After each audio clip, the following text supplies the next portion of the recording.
Okay, Christos Tsaltas, Greek journalist. I wanted to talk to you because you broke out the news about Rúben Prey potentially going to St. John's. Rick Pitino, Hall of Famer, coach, now in St. John's, went to Greece, and you've been with him. So, what do you know that you can tell us and tell Portuguese fans about Rúben? Well, first of all, Rick Pitino came in Greece just for 3 days, 3.5 days, as he said to me. And the reason behind his travel to Greece was to meet with Rúben Prey's agent. He's a Greek guy, Nick Lotsos, one of the most famous agents in Europe, with so many clients around Europe. And he had some serious talks with Nick Lotsos about Rúben Prey. He was impressed by his skills, by his maturity on his game, and he want to recruit him about 2024 class of St. John's.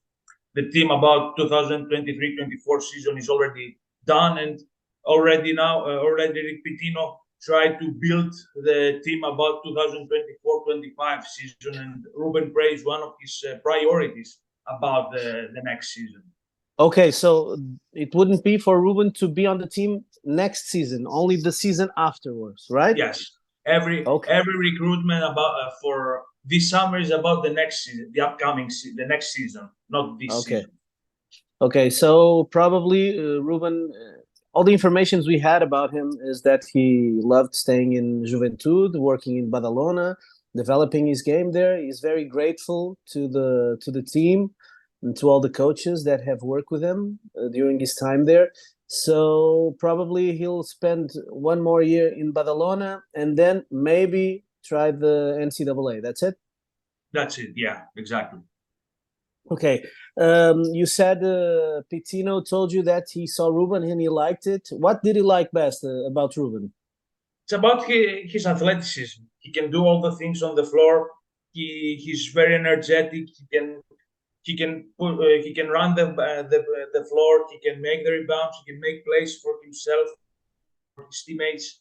His court vision and the way he plays on offensive end is so impressive and fits a lot about the St. John's game and the NCAA game, AA's game. So Pitino, who works with some of the highest level players like Montrezl Harrell and Terry Rozier in Louisville, wants to recruit him and wants to work with him and evolve his game even more about the NBA.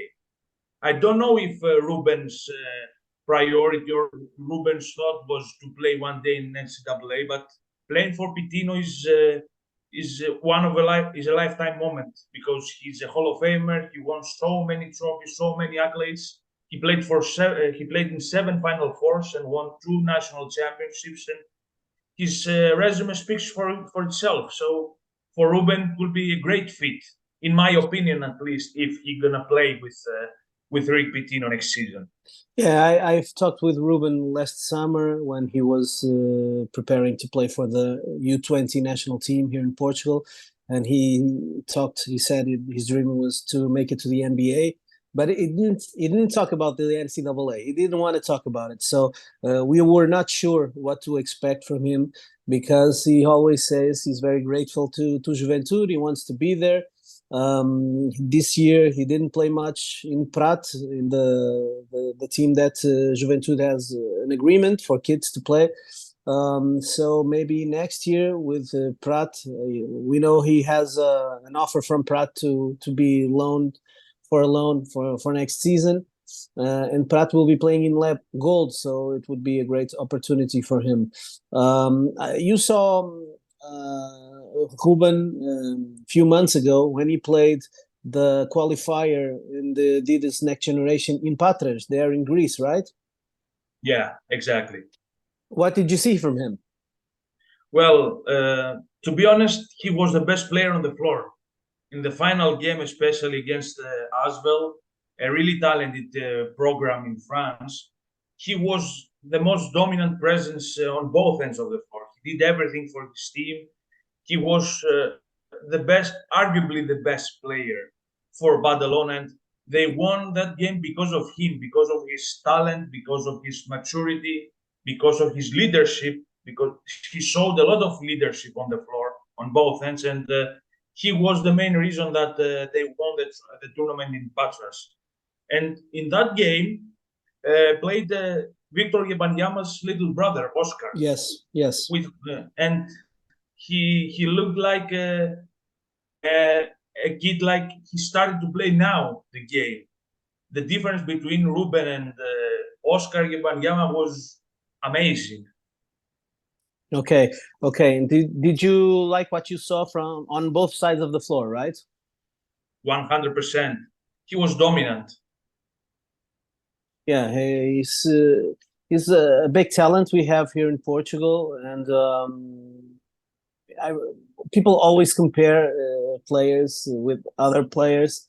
And for example, Neemias, the first Portuguese player in the NBA, when he was Ruben's age, he wasn't, at least he didn't have all those skills on the offensive side of the floor. Maybe he was more dominant in the defense, but offensively, he was not this skilled. So do you think he has what it takes to make it to the NBA? Well, speaking about Neemias, right? No, speaking about Rúben first.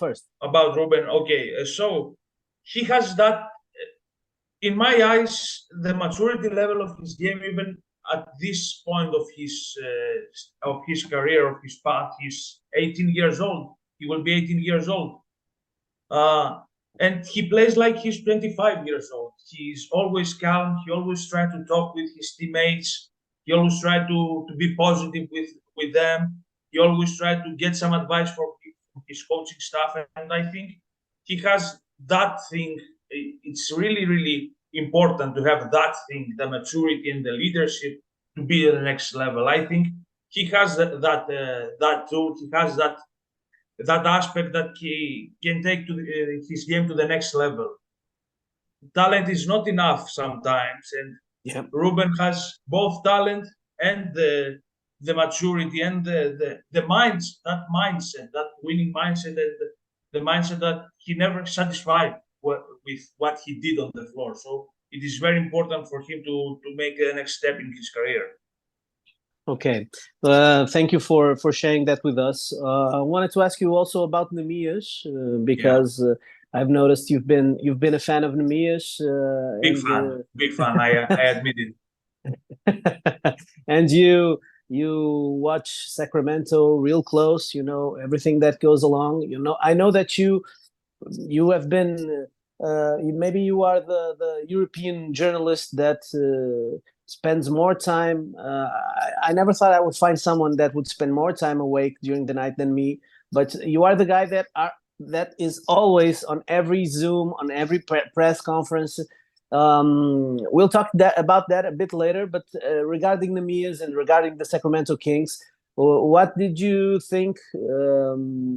What when you look about those 2 years Neemias spent in Sacramento and Stockton, do you think he's a better player now? It was a good decision for him to go to Stockton and develop his game. Well, his second season in the NBA was way better than his rookie season. It's clear. He had more games under his belt. He played more. He was more impactful than his rookie season. But the bad thing about Neemias is that he plays in a team that they want results right now. They're not in a rebuilding process. The Sacramento Kings are not a rebuilding process team. They are playoff contenders. They are one of the best teams in the West right now. Mike Brown is one of the best coaches. Unanimously won the Coach of the Year trophy, and they want to build a winning team. So for players like Neemias, for players like Trey Lyles maybe, or other players, other two-way players from them, like Kessler Edwards, for example, it's a little bit difficult to find some role in the team. For Neemias, a perfect fit in my eyes, it will be a team like Toronto Raptors, because they have a European coach, Darko Rajakovic. They starting a new path. They starting a new process, and maybe they will gonna make some rebuilding if Pascal Siakam and OG Anunoby gonna trade it. But he needs to be in a team that they will believe in him. They will give him a backup role, maybe for a backup 4 or a backup 5, to show his skill set, to show his arsenal on offense, and then we have more clear view about Neemias. But he belongs to the NBA. He has the body, the size, and the length to play in the NBA, and I'm pretty curious to see his third season. I hope to be way better than his second season, and I'm curious to see what the future holds for Neemias. Yeah, he was in Sacramento. They had the playoff drought. Obviously, they needed the results. They needed to win. They needed to end that playoff drought, and that maybe wasn't allowing the coaches to use young players to let them make mistakes, to let them develop playing. And so I think that was not the perfect situation for Neemias. But in